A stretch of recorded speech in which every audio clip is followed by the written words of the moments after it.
En el año 1670, un hombre se atrevió a decir en voz alta lo que todos sospechaban pero nadie se atrevía a pronunciar.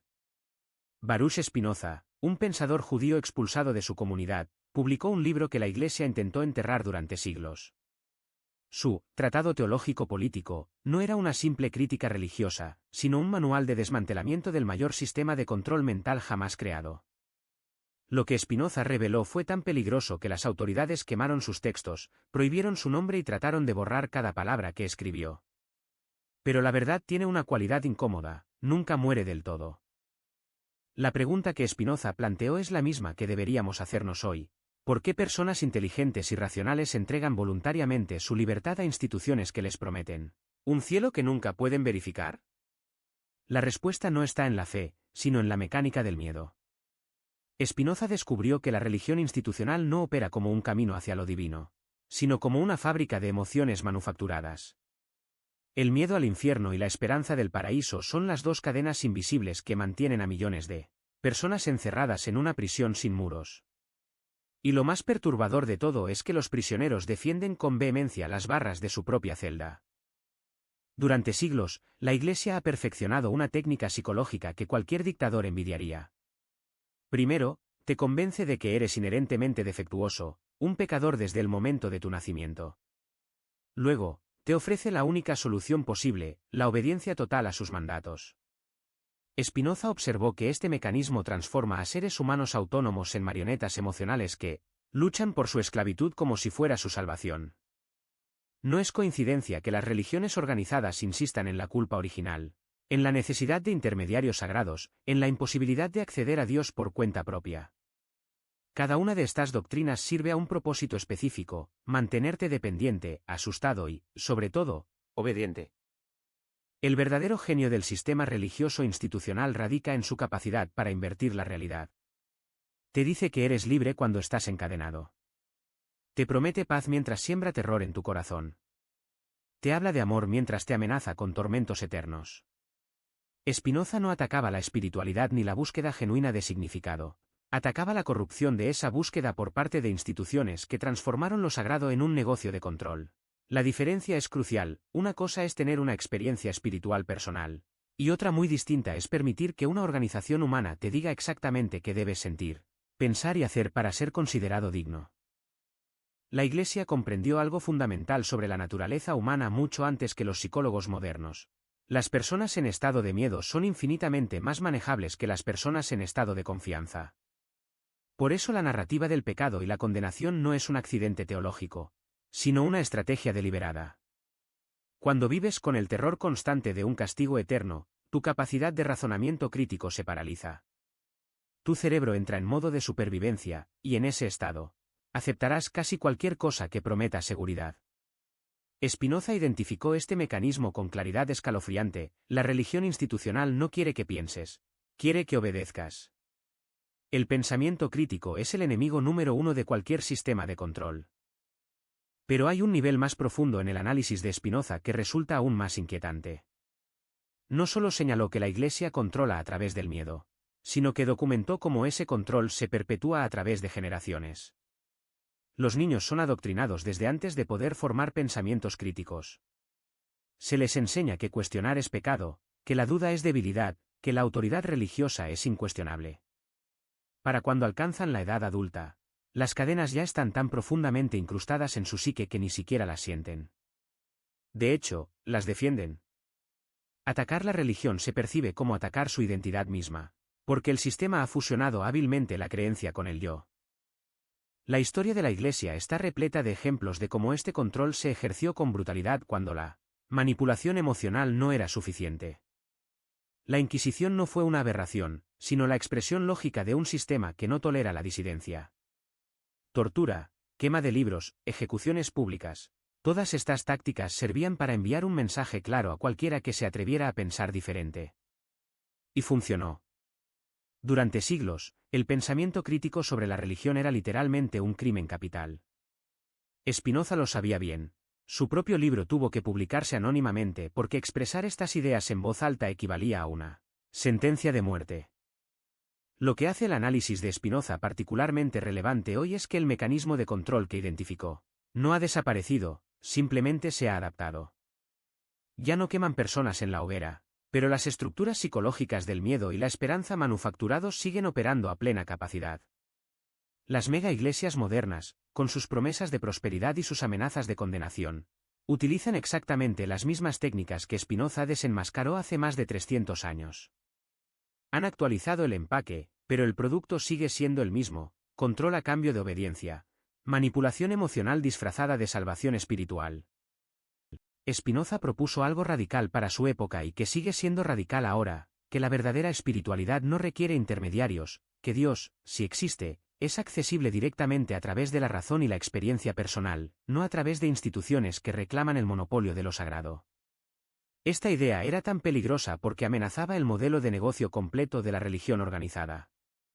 Si las personas pueden conectarse con lo divino por sí mismas, ¿para qué necesitan sacerdotes, templos y toda la infraestructura del control religioso? La respuesta obvia es que no los necesitan, y por eso esta idea debía ser suprimida a cualquier costo. El concepto de pecado original es quizás el ejemplo más brillante de ingeniería de control psicológico jamás concebido. Te dice que estás roto desde el nacimiento, que llevas una mancha que nunca podrás limpiar por ti mismo. Esta narrativa crea una dependencia perpetua: siempre necesitarás a la iglesia, siempre necesitarás los sacramentos, siempre necesitarás la absolución. Es un negocio perfecto porque el producto que venden, el perdón, es algo que ellos mismos te convencieron de que necesitas. Spinoza vio a través de esta ilusión y lo llamó por su nombre: manipulación sistemática disfrazada de doctrina sagrada. La esperanza funciona como el otro lado de la moneda del miedo. Si el miedo al infierno te mantiene obediente, la esperanza del cielo te mantiene dócil. Te enseñan a soportar la injusticia en esta vida porque serás recompensado en la próxima. Te dicen que no te rebeles contra la opresión porque los mansos heredarán la tierra, eventualmente, en algún futuro que nunca llega. Esta narrativa ha servido durante milenios para mantener a las masas sumisas ante sistemas de explotación y desigualdad. Como Spinoza señaló, las personas literalmente luchan por perpetuar su propia esclavitud porque han sido convencidas de que esa esclavitud es el precio de su salvación eterna. Lo más perturbador del sistema que Spinoza describió es su autorrefuerzo. Una vez que estás dentro, cada elemento de tu vida se interpreta a través del marco religioso. ¿Algo bueno sucede? Es una bendición de Dios que recompensa tu fe. ¿Algo malo sucede? Es una prueba de Dios o un castigo por pecados que ni siquiera sabías que cometiste. Este sistema cerrado de interpretación hace imposible la falsificación. No hay evidencia que pueda contradecir la narrativa porque toda evidencia se reinterpreta para confirmarla. Es el sistema de creencias perfecto, inmune a la realidad. La Iglesia también comprendió el poder del ritual. Los rituales repetitivos, las oraciones memorizadas, los cánticos en lenguas que los fieles no comprenden, todo esto sirve para desactivar el pensamiento crítico y activar modos de consciencia más sugestionables. Cuando repites las mismas palabras 100 veces, cuando participas en ceremonias cuyos significados originales se han perdido, tu mente entra en un estado de aceptación acrítica. Los rituales crean una sensación de participación en algo antiguo y sagrado, pero su función real es la de anclar las creencias a través de la repetición, no de la comprensión. Spinoza sabía que la comprensión verdadera es enemiga del control. La noción de fe como virtud suprema es otra herramienta de control magistralmente diseñada.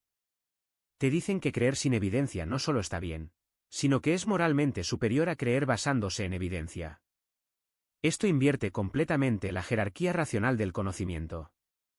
En cualquier otro ámbito de la vida, creer cosas sin evidencia se considera insensatez o ingenuidad. Pero en la religión, se eleva a la categoría de virtud cardinal. ¿Por qué? Porque un sistema basado en afirmaciones que no pueden verificarse necesita que sus adherentes abandonen el estándar de evidencia.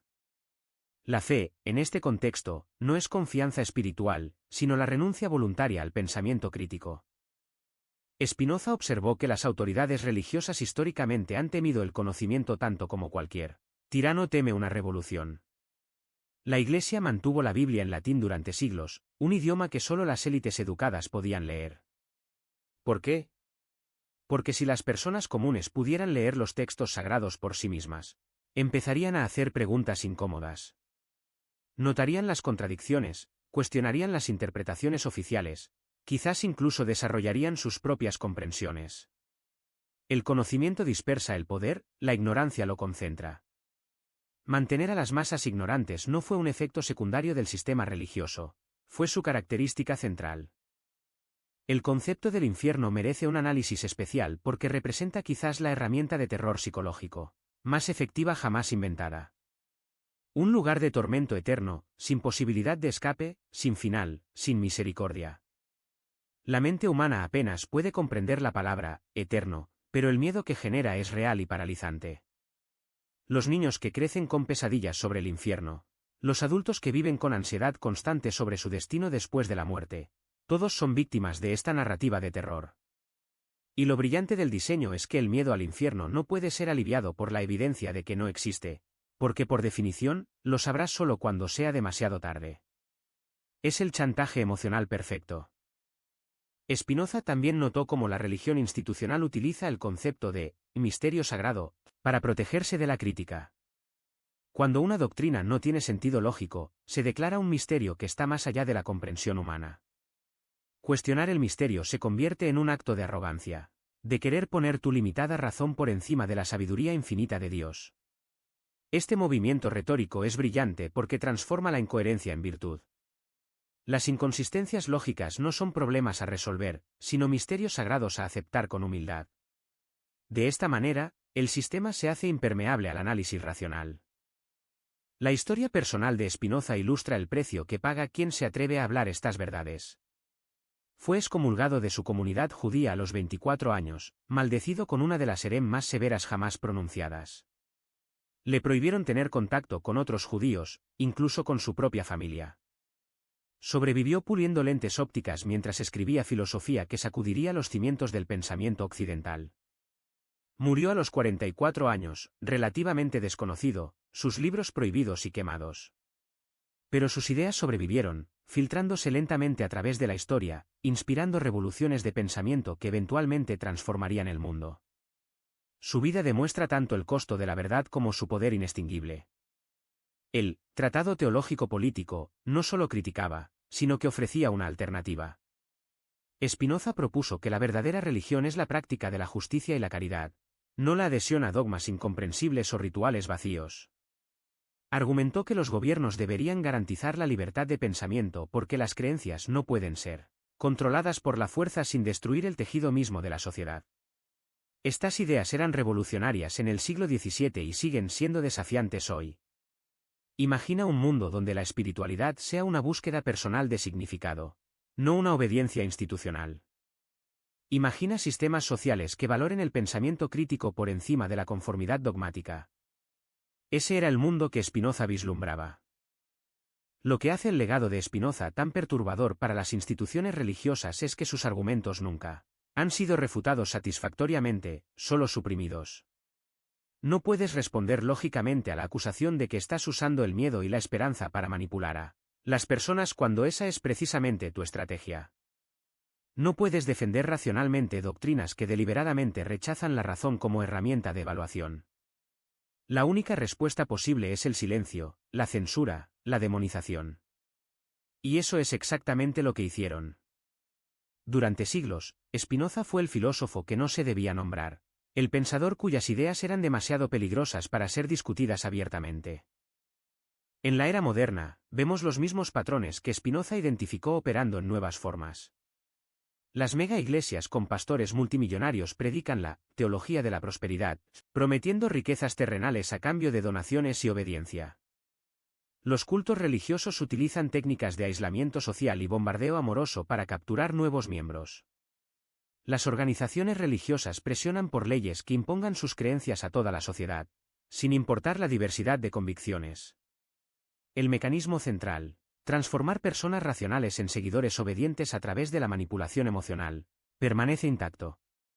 Solo los detalles superficiales han cambiado. La pregunta que Spinoza nos obliga a confrontar es incómoda. ¿Por qué seguimos participando en nuestro propio control? Si los mecanismos son tan evidentes una vez que se señalan, ¿por qué millones de personas continúan entregando su autonomía a instituciones religiosas? La respuesta es compleja. Parte es el condicionamiento desde la infancia, parte es la necesidad humana de comunidad y significado, parte es el genuino terror al castigo eterno. Pero también hay algo más, la libertad asusta. Tomar responsabilidad completa por tus propias creencias, decisiones y tu vida es aterrador. Es más fácil tener un manual de instrucciones, incluso si ese manual está diseñado para controlarte. La esclavitud cómoda a menudo se prefiere a la libertad incierta. Spinoza entendió que el primer paso hacia la liberación es el reconocimiento. Debes ver las cadenas antes de poder romperlas. Su tratado fue un acto de iluminación, literalmente, arrojar luz sobre los mecanismos oscuros del control religioso. No pedía que las personas abandonaran la espiritualidad, sino que la reclamaran de las instituciones que la habían secuestrado. Pedía que reconocieran que la búsqueda de Dios, si es que existe, es un viaje personal que no requiere intermediarios con intereses creados en mantenerte dependiente. Esta idea, simple pero radical, tiene el poder de desmantelar siglos de control institucional si suficientes personas la toman en serio. La resistencia a las ideas de Spinoza no proviene de su falsedad, sino de su verdad. Las instituciones religiosas se oponen visceralmente a su análisis porque expone la maquinaria detrás de la cortina. Imagina que has construido un imperio basado en tu rol como intermediario necesario entre las personas y lo divino. Ahora llega alguien y dice que el intermediario no solo es innecesario, sino que es el principal obstáculo. Tu modelo de negocio completo, tu razón de existir, tu autoridad, todo se evapora si las personas aceptan esa proposición. Por supuesto que responderás con hostilidad. Por supuesto que declararás herejía esa idea. Tu supervivencia institucional depende de mantener a las personas creyendo que te necesitan. Lo más inquietante del análisis de Spinoza es cómo predice el comportamiento que vemos en los adherentes religiosos cuando se confrontan con críticas. En lugar de considerar racionalmente los argumentos, responden con emoción, ira, dolor, ofensa. Esto no es porque los argumentos sean malos, sino porque son buenos. Cuando tu identidad completa está fusionada con un sistema de creencias, criticar ese sistema se siente como un ataque personal. El sistema de control religioso ingeniosamente entrelaza la creencia con la identidad de tal manera que abandonar la creencia se siente como un suicidio del yo. Esta es la cadena más fuerte de todas, la que te hace defender voluntariamente tu propia prisión. El legado final de Spinoza no es solo su crítica, sino su ejemplo. Vivió según sus principios, rechazando oportunidades de prestigio académico porque requerían que comprometiera su integridad intelectual. Escribió la verdad sabiendo que sería perseguido por ella. Murió relativamente pobre pero libre, más libre que cualquiera de los poderosos prelados que lo condenaron. Su vida demuestra que la libertad intelectual y espiritual vale cualquier precio material que debas pagar por ella. Y su legado continuado, el hecho de que sus ideas todavía circulan, todavía inspiran, todavía molestan a las instituciones de control, prueba que la verdad es más duradera que cualquier imperio construido sobre mentiras. Hoy, enfrentamos versiones actualizadas de los mismos mecanismos de control que Spinoza identificó. Las técnicas se han refinado, la psicología se comprende mejor, pero la esencia permanece.